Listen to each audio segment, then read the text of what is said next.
Good morning, students. Today our topic is class 8th SST chapter number 2 land, soil and water resources. First of all मैं आपको बताऊंगी कि land resource and soil resources मैं आपको पहले करा चुकी हूँ और वाटर रिसोर्स का मैंने आपको वाटर रिसोर्स में वाटर साइकिल भी आपको करा चुकी हूँ। इसी टॉपिक में वाटर से रिलेटेड जो हमारा टॉपिक है इसी का हमारा कुछ टॉपिक लेफ्ट था जो कि डिस्ट्रीब्यूशन ऑफ वाटर है। तो water resource are unevenly distributed on the earth, as you already know. The amount of surface water is the place depends upon the gain from precipitation and loss through the evaporation, transpiration, etc. At such places where losses exceeds gain, there is a shortage of water. At place where gain exceeds losses, water is surplus. Generally, annual precipitation is the highest near the equator, and the evaporation is also high in the this region. यानी कि जो हमारा एवोरेशन यानी कि इस picture से मैंने आपको समझाया था कि जो एवोरेपेशन होता है हमारा वो ये जो हमारी ये लाइनें दिखा रखी है यानी कि ये जो बड़ा वाला सिंबल दिखा रखा है ये एवोरेपेशन होता है हमारा, यानी कि जलवाष्प हो जाता है और फिर ये वापसी रिटर्न आके दूसरा जो हमारा लॉन्ग एरो दिखा रखा है इसकी वजह से ये हमारा वापसी यहीं पे आ जाता है। जो कि दिखा रखा है कि इक्वेटर जो लाइन है, इक्वेटर लाइन में आपको बताया होगा कि वर्ल्ड को 2 पार्ट्स में जब हम डिवाइड करते हैं तो इक्वेटर लाइन के माध्यम से होता है कि जो कि हमारा 0 डिग्री पर लोकेट है। तो ये जो लाइन होती है इक्वेटर लाइन कहलाती है। और इसमें अभी बताया है कि जो एवोरप्शन होता है हमारा is the highest in the subtropical regions lying between 20 degree and 35 degree latitude in both the hemisphere. Many desert in the world like then the Thar, the Sahara, the Arabian desert in the northern hemisphere, यानी कि northern जो हमारे desert दिखा रखे हैं वो हमारे Sahara desert, Thar desert और अरेबियन डेजर्ट ये हमारे नॉर्थ हेमिस्फीयर में दिखा रखे हैं, जबकि the Atacama and Kalahari and western जो ऑस्ट्रेलियन डेजर्ट है वो हमारे साउथ हेमिस्फीयर में है लोकेट है in the zone where evaporation in the high and precipitation is very low. जो हमारा इसमें जलवाष्प होता है वो हाई होता है जबकि प्रिसिपिटेशन होता है जो वो हमारा बहुत ही लो होता है।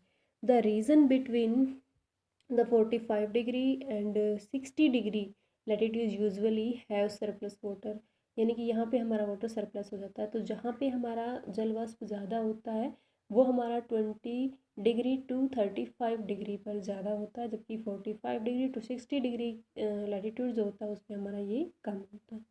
The evaporation and precipitation are the lowest in the highest latitude.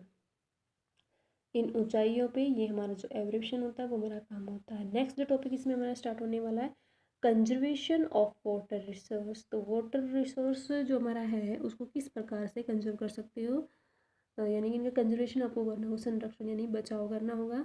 तो द टर्म मैं आपको बता देती हूँ कि सबसे पहले कि किसी भी चीज़ को कंजर्व करने के लिए, क्योंकि इससे पहले हम वाटर कंजर्व भी कर सकते, सॉरी सॉइल कंजर्व और लैंड कंजर्वेशन भी कर चुके हैं। तो उसी के अकॉर्डिंग यहाँ पे बताएंगे कि जिन चीज़ों को हम कम से कम प्रयोग करेंगे वो हमारा कंजर्वेशन होगा उस चीज़ का। और यदि हम आवश्यकता से अधिक यूज़ करते हैं तो हमारा वो कंजर्वेशन नहीं हो पाता है।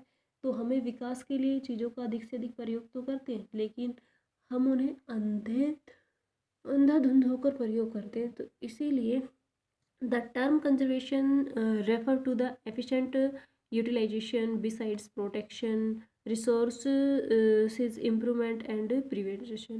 Water conservation focused on several issues like improvement on vegetations, cover to improve underground water resource, rain water harvesting यानी कि जो हमारा इम्प्रूव अंडरग्राउंड वाटर रिसोर्स इसको इम्प्रूव करने से, रेन हार्वेस्टिंग पानी जो बारिश का पानी होता है उसको इकट्ठा करके, ये दोनों हमारे ऐसे कारण है जो इनका स्टोरेज करने से saving water full surface run off following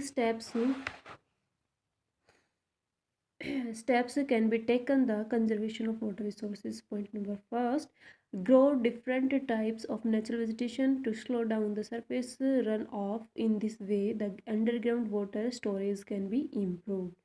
तो एक तो ये हमारा रीज़न हो सकता है जिसके अकॉर्डिंग हम इसको कंजर्व कर सकते हैं वाटर को. Point number 2, impounded water resource by making check dams बनाकर. नेक्स्ट हमारा rain water harvesting technique can be use to save surface run off. Point number third, adequate amount of water should be used in the irrigation process. Canal lining should be used to control water space. Next, in arid regions, sprinkles, drip or trickle irrigation methods should be used to, in agriculture activities. Next type, this picture of dam picture, and this land canal, and this picture sprinklers. देख तो यहाँ पे जो recycled water should be use to the coolant in the industries. And next point, at homes we should also check in the wastewater of kitchen and washing can be used for garden and toilets. Thus every member in the houses need to use water economically. In this way water resource can be conserved and managed efficiently. तो इस तरीके से हम उसको conserve करने के लिए उसको सबसे पहले मैनेज करना पड़ेगा, उसी के बाद उसका कंजर्वेशन हो सकता है. नेक्स्ट हमारा आता है नीड टू नो टर्म्स. कुछ टर्म्स दे रखे हैं यहाँ पे जिनकी हमें ज़रूरत है, जैसे ह्यूमस दे रखा है. तो decayed remains of plants and animals and rain water harvesting, storing of rain water in specially made underground water improve for recycle, इसलिए भी हम कर सकते हैं. Land use refer to land under plough grazing and of animal. Land uses for roads, buildings, mining, manufacturing, waterland, and land under forest. And next, conservation, careful use and proper management of resources so that they may continue to be used. This chapter complete. अब इसका जो हमारा exercise work है ये हम करेंगे next video में. तो आपको इसको MCQ questions, flips, true false and short answers, this work you complete, all students. Thank you.